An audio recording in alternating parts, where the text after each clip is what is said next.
The priest's voice cut through the church silence like a blade. "Before we begin, the bride's late mother left instructions that this letter be read if certain circumstances arose." But 30 minutes earlier, I was sobbing in my bridal suite, staring at my $4,000 wedding dress, now a canvas of crimson destruction. I'm Rachel, 27, and I thought I'd finally made it. Jake, my fiancé, was a pediatric surgeon with hands that saved children and eyes that made me believe in forever. Our engagement was fairy tale perfect. But fairy tales don't account for the poison in your own bloodline. My sister Brooke, 29, was stunning, the kind of beauty that stopped traffic. She'd always been the golden child, while I was the afterthought who tried twice as hard but always came second. Growing up, I was the shadow to her spotlight. While she effortlessly commanded attention at family dinners, I practiced conversation starters in my bedroom mirror. She'd walk into a room wearing sweatpants and somehow look like she belonged on magazine covers. I'd spend hours perfecting my appearance only to be told I looked nice for you. The comparisons were constant, cutting deep into my self-worth. "Why can't you be more like Brooke?" became the soundtrack of my childhood. Every achievement felt hollow because she'd already done it better, faster, with less effort. When Mom died of cancer 3 years ago, everything changed. The woman who kept our family peaceful was gone, and suddenly Brooke's jealousy became unhinged. It started with snide comments about my wedding planning career, little digs about Jake settling for me, how I'd never be as successful as her. The first major red flag? My engagement party. Brooke showed up drunk, wearing what was basically a wedding dress. She announced my ring was cute for a starter marriage budget, then bragged about her engagement to Preston, a Wall Street hotshot with a ring twice my size. I remember the moment she walked in. Every guest's head turning toward her like sunflowers following the sun. My engagement party became her impromptu fashion show. She glided between guests, accepting congratulations meant for me, spinning elaborate tales about Preston's romantic proposal on a yacht. The sick feeling in my stomach grew as I watched my friends hang on her every word. Even Jake seemed mesmerized by her performance, though he later claimed he was just being polite. Except Preston didn't exist. I'd caught her creating fake text conversations, taking selfies with random men's hands for Instagram. But I said nothing, because family protects family. The second red flag was her demanding to be my maid of honor. When I suggested my best friend, Brooke's face transformed. The mask of sisterly love slipped for just a moment, revealing something cold and calculating underneath. Her eyes went winter steel cold, and I glimpsed pure, undiluted hatred. Then she smiled and said she was hurt. I didn't want her by my side. The guilt crushed me instantly. How could I deny my grieving sister this role? How could I be so selfish when she was still processing Mom's death? So I gave in. Like always. Planning with Brooke was like dancing with a beautiful snake. She hated everything. My venue was too rustic, my flowers too simple, my photographer not sophisticated enough. Every vendor meeting became an exercise in humiliation. She'd arrive looking effortlessly perfect while I felt frumpy beside her. Then she'd systematically demolish every choice I'd made with surgical precision. "Are you sure about these roses, Rachel? They're so predictable." Her voice dripped with false concern, loud enough for the florist to hear. "I just want your day to be special, not forgettable." But her real venom was reserved for my dress. I'd found perfection at a vintage boutique, ivory silk with hand-sewn pearls and delicate lace. It cost $4,000, my entire budget, saved penny by penny over 18 months. The moment I stepped out of the dressing room, I knew I'd found the one. The dress hugged every curve perfectly, made my skin glow, transformed me into the bride I dreamed of being. For once in my life, I felt truly beautiful. Brooke's reaction should have been my final warning. Her face flashed shock, envy, then something darker. The compliment she gave felt like acid on my skin. She called it brave and unconventional. The word felt like a slap. The weeks before my wedding, Brooke's behavior escalated like a pressure cooker. Unannounced visits at all hours, always with some urgent crisis requiring my immediate attention. Constant changes to bridesmaid dresses, 3 different styles, each more expensive than the last. Each visit drained me more, leaving me questioning every decision. She'd arrive tearful, claiming she'd had nightmares about Mom missing the wedding. Then she'd spend hours critiquing my choices while I comforted her grief. Jake noticed. "Is having Brooke as maid of honor worth how she's making you feel?" I defended her, explained her grief, her stress, how she was just trying to honor Mom's memory by making everything perfect. Jake just nodded, worry creasing his forehead. Later, I'd realize he saw through her performance long before I did. October morning, crisp and perfect. I woke at 5 a.m., too excited to sleep. Today, I'd marry the love of my life. The bridal suite was everything I'd dreamed: sunlit, antique mirrors, fresh flowers. My dress hung like a promise of the fairy tale about to unfold. Then my bridal party arrived and the atmosphere shifted. Chloe bounced in with mimosas and infectious enthusiasm, immediately starting a playlist of our college favorites. Cousin Taylor arrived with tissues for happy tears and emergency sewing kit, prepared for any crisis. And Brooke walked in, stunning as always, but wound-tight as a spring ready to snap. The energy in the room changed instantly. Laughter became more forced, conversations more careful. Everyone walked on eggshells around her mood, trying to maintain the celebratory atmosphere while tiptoeing around her obvious tension. She was aggressively helpful, fluffing my veil until it was perfect, adjusting jewelry with military precision, complimenting everything with forced enthusiasm that felt sharp around the edges. "You look so happy, Rachel," she'd say, but her eyes held something else entirely. Finally, dress time. The dress fit like it was crafted by angels. Every bead caught the morning light. Every piece of lace fell perfectly. The corset hugged me like an embrace, and the train spread behind me like spilled moonlight.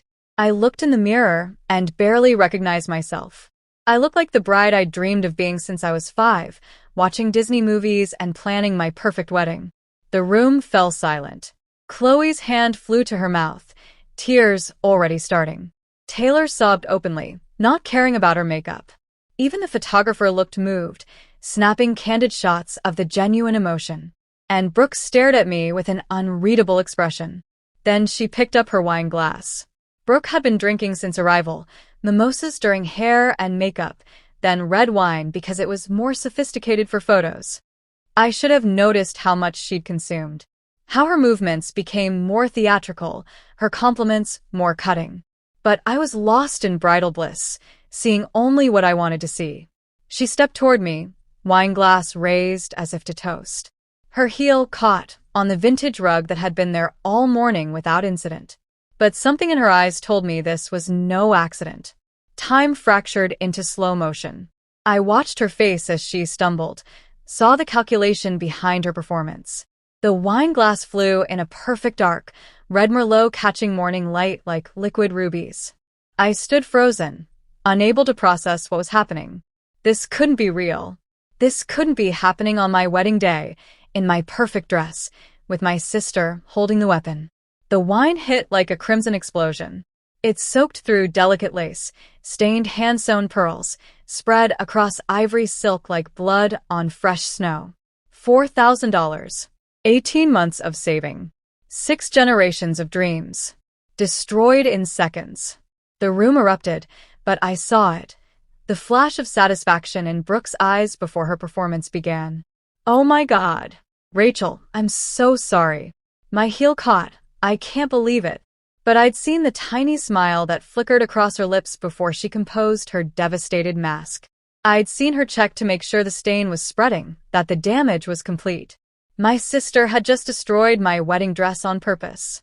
The realization hit me like ice water. Everything Jake had questioned, every instinct I'd ignored, every red flag I'd explained away, it all crystallized in that moment of pure, undeniable truth. 20 minutes of nightmare damage control. Chloe attacked stains with club soda, her hands shaking with fury. Taylor called every dry cleaner within 50 miles, begging for emergency services. I sat in my ruined dress, watching my wedding day crumble. The stains were already setting, the delicate fabric beyond saving. 3 years of planning, 18 months of dreaming, all destroyed by someone who was supposed to love me. Brooke maintained her performance, sobbing dramatically, apologizing repeatedly, calling her fashion friend to help find a solution. But her eyes kept betraying her. She was enjoying every tear I shed. Between her sobs, I caught glimpses of something else. Satisfaction. Relief. Like she'd finally accomplished something she'd been planning for months. With 20 minutes until ceremony, we had impossible options. Walk down the aisle stained, wear a backup dress 2 sizes too small, or call off the wedding that 200 guests had traveled to attend. That's when Taylor made a discovery that changed everything. While documenting damage for insurance, Taylor had been taking photos from every angle. Her hands shook as she scrolled through the images on her camera. "Rachel," she whispered, pulling me aside. "You need to see this." In one photo, taken just before the spill, you could see Brooke's foot clearly. Her heel wasn't caught on anything. Her stance was steady, deliberate, perfectly balanced. Her eyes were locked on my dress with laser precision. Brooke hadn't tripped. She had aimed. With 15 minutes until ceremony, I made a decision that surprised everyone, including myself. I was walking down that aisle in my stained dress. Because something had shifted inside me. The girl who always came second, who always apologized for existing, who made excuses for other people's cruelty. She was gone. In her place stood a woman who knew the difference between family and blood relation. A woman who refused to let someone else's jealousy destroy the most important day of her life. I stood up, wine-stained and magnificent, and made my choice.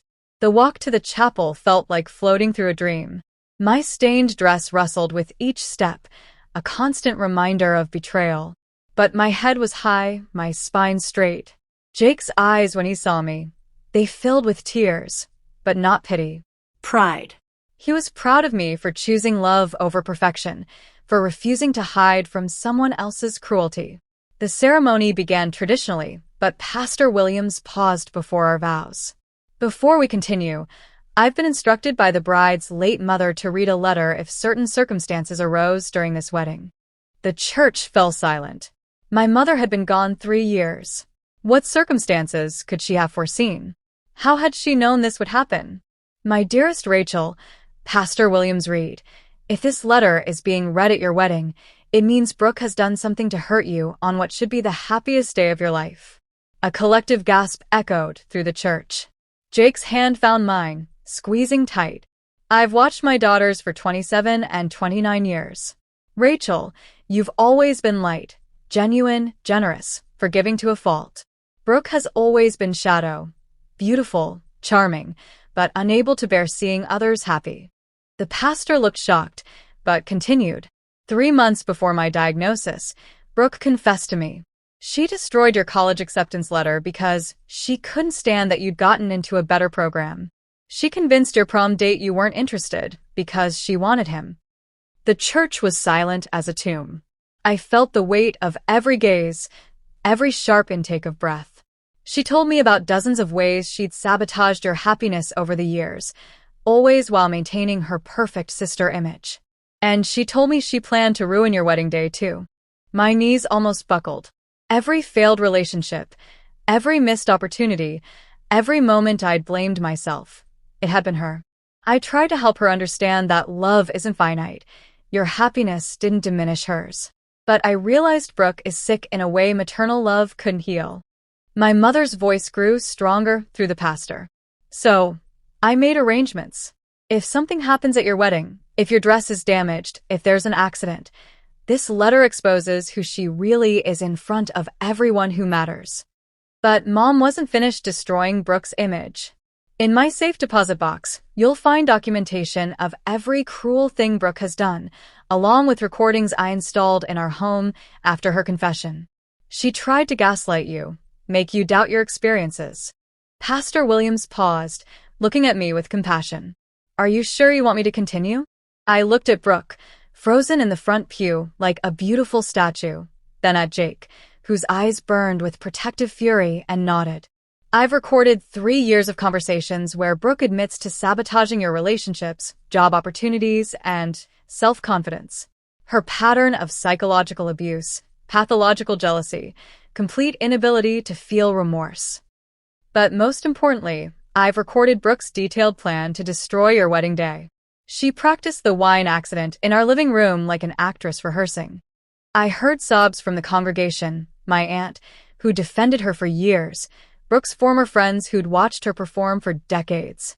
She planned to destroy your dress, knowing you couldn't afford another. She'd offer to fix it by lending you a cocktail dress, ensuring you'd look inappropriate. She'd play victim so well you'd spend your wedding comforting her instead of celebrating. The silence was deafening.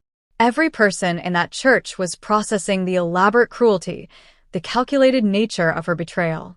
But she didn't plan on a mother's love and the lengths I'd go to protect you from beyond the grave.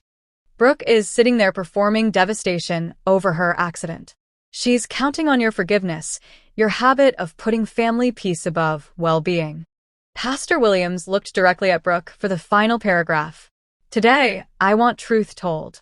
Brooke deliberately destroyed your dress because she couldn't bear your happiness. She's not sorry. She's exactly who she's always been, consumed by jealousy, treating your happiness like her personal enemy. The silence broke with slow clapping from Jake's 80-year-old grandmother. Well, I guess we all know who the real villain is now. The church erupted in whispers. Brooke was frozen, her beautiful facade disintegrating like a house of cards in wind. For the first time in my life, Brooke had nothing to say. Then she sprang to life like a marionette. This is insane. She's been dead 3 years. Paranoid delusions from a dying woman. But everyone was looking at her with new eyes, seeing through the performance to the poison underneath. Rachel, you know me. I would never hurt you. Mom made this up. The desperation in her voice only confirmed everything Mom had revealed. I was done. Get out, I said quietly. What? Get out of my wedding. Get out of my life. Instead of leaving with dignity, she showed her true colors one final time. Fine. You want truth? I did destroy your stupid dress. And I'm glad. You've never deserved anything good. The congregation gasped collectively. Children covered their ears as her voice rose to a shriek. You think Jake actually loves you? He proposed because he felt sorry for you. Jake stepped forward, his surgeon's steady hands clenched into fists. Ma'am, I'm asking you once to leave my wife's wedding before I call police. Brooke's final desperation backfired spectacularly. She lunged toward me. To attack or plead, I'll never know.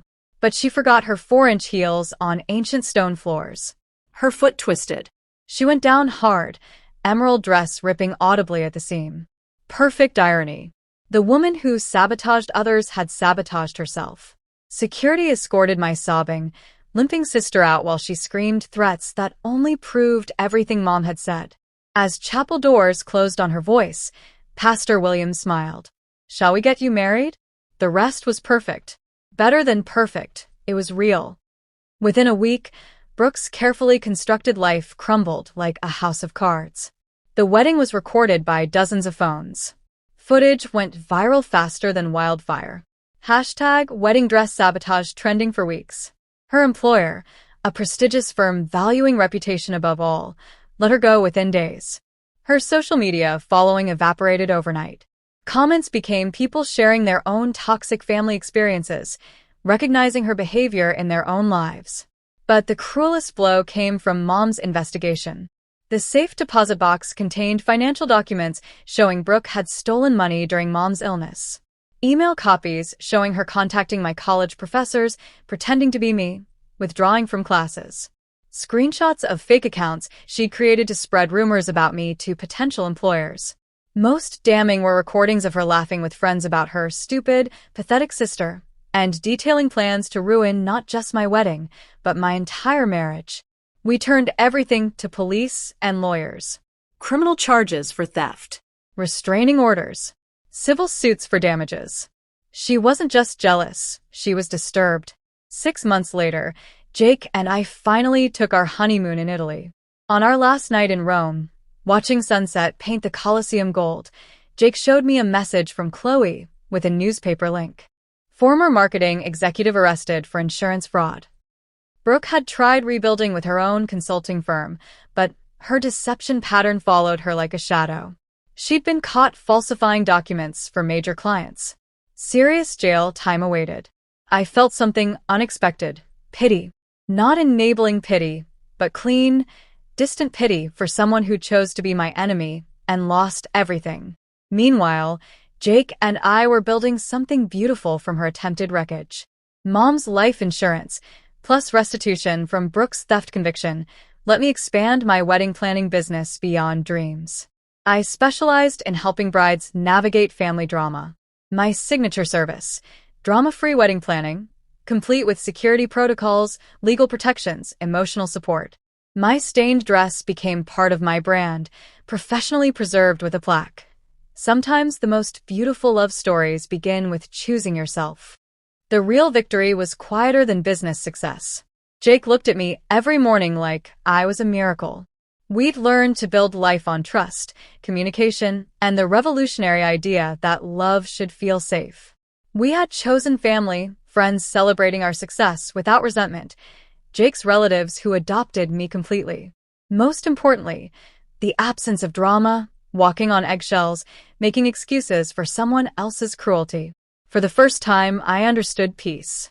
3 years later, Jake and I renewed vows on our anniversary. New dress, pure white silk, no stains, no drama. But I kept the old one because it reminded me that the most beautiful transformations come from surviving the worst betrayals. As I stood in that church again, surrounded by genuine love, I thought about who I'd been. The girl who came second, made excuses for cruelty, believed family meant accepting abuse. She was gone, replaced by someone who knew the difference between loyalty and enabling, love and manipulation. The last I heard about Brooke came through a prison letter 6 months ago. Jake found it forwarded through 3 addresses. Self-pity disguised as apology. Manipulation wrapped in family loyalty. Hollow promises to change. She wanted visits, help with parole, another chance to be the sister she'd never been. I read it once, showed Jake, then burned it. Because I'd learned what Mom tried teaching me. You don't owe anyone access to your life just because they share your blood. Some stories don't end with forgiveness. They end with freedom. Today, as I write this, Jake and I are expecting our first child. A daughter who'll never know Aunt Brooke, who'll understand that family is defined by love, not genetics. My wedding dress hangs in my office, stains and all, a reminder that surviving someone's attempt to destroy you is better than pretending they never tried. Every time a bride walks into my office with tears, talking about toxic family sabotaging her happiness, I show her my dress. I tell her my story. That sometimes the most important guest list decision is who you don't invite. That protecting joy means disappointing people who never had your best interests at heart. Most importantly, I tell her what Mom's letter taught me. Real love doesn't ask you to set yourself on fire to keep someone else warm. It doesn't demand sacrificing happiness for someone's comfort. It doesn't require accepting abuse for family loyalty. Real love protects, celebrates, shows up with genuine joy when good things happen. If people in your life can't do that, they're not your people. Tonight, I'll close my laptop, hang up my stained wedding dress, and go home to the life I almost let my sister destroy. Tomorrow, I'll help another bride navigate family drama, showing her she has choices, power, that she deserves better. Jake calls from the kitchen, asking if I want tea. In minutes, I'll curl up with my husband, feel our daughter kick, and marvel at the beautiful life that grew from Brooke's destruction. Brooke thought she was destroying my wedding day. Instead, she gave me the greatest gift, clarity to see who she really was, courage to choose myself, and freedom to build life without her poison. My dress may be stained, but my life is spotless. Because sometimes the best revenge isn't hurting people who hurt you. It's building something so beautiful from their wreckage that their betrayal becomes the foundation of your greatest triumph. The wine stains on my dress aren't reminders of what she destroyed. They're proof of what I survived. And what I built from the ruins. If this story gave you chills, hit subscribe. We've got more shocking tales you won't want to miss.